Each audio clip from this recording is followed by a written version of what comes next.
let's say somebody just, Mary off the street just went to her GI doctor and she just got diagnosed with SIBO.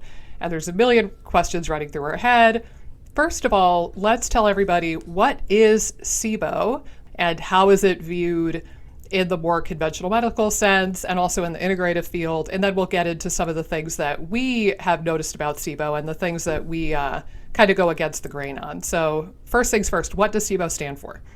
Yeah, so SIBO stands for small intestinal bacterial overgrowth. So as the name states, it's basically like an overgrowth of bacteria in the small intestines. I almost view it as an imbalance of bacteria in the small intestines. Discomfort, bloating, diarrhea, constipation, a blend of both.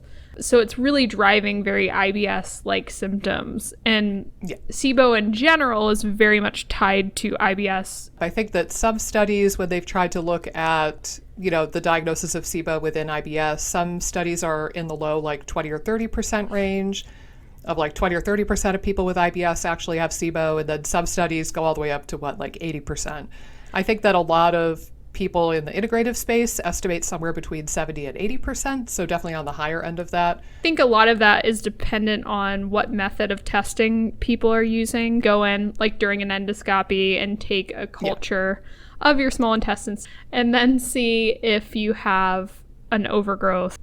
And usually those studies are going to have lower levels.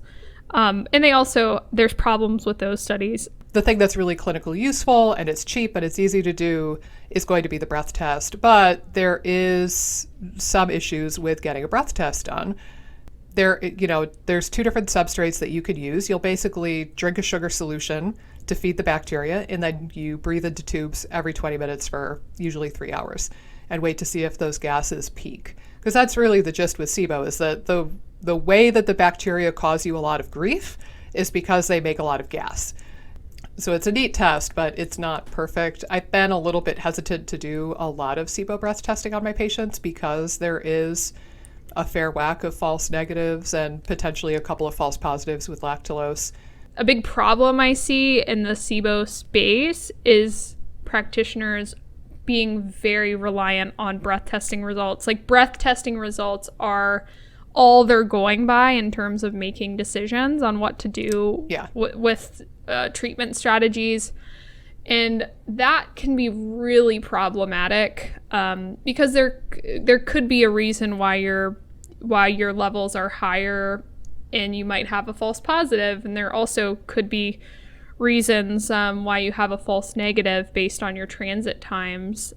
Or it would be more optimal to work with a practitioner that's taking in all the factors of your case and looking at, what are your symptoms? How are you presenting? Other testing to confirm. The SIBO breath tests are intrinsically provocative tests, meaning if you have SIBO, they have the potential to make you feel worse.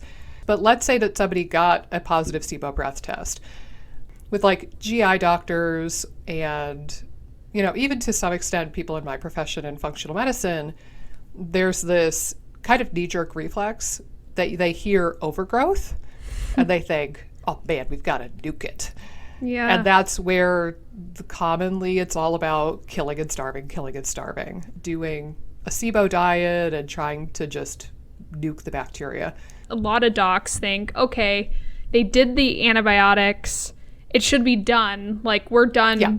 We're done dealing with this. Exactly. Yeah. You fixed your SIBO, even though someone could be super symptomatic after taking rifaximin, which is the common antibiotic. And I do think there's that. But then sometimes in the conventional space, they're cycling through many rounds of antibiotics because that's their only tool.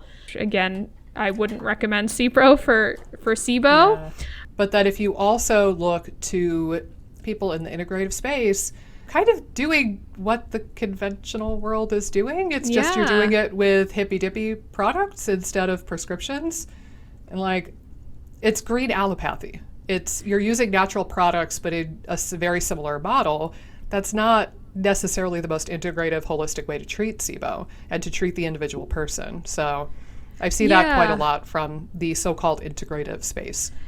Going back to the topic at hand, I think that killing shit is a piece of the SIBO journey for most people, right? Yeah.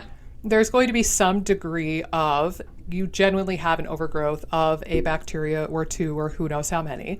And trimming that back and getting that population more under control is a piece of it. But we also have to focus on the checks and balances that keep SIBO from happening in the first place. Otherwise, you're going to nuke stuff and then it's going to grow, because that's what bacteria do. They reproduce and they grow again. And if you have an environment that allows for that stasis and allows for that growth of the bacteria again, you're just going to be faced with the same issue over and over again.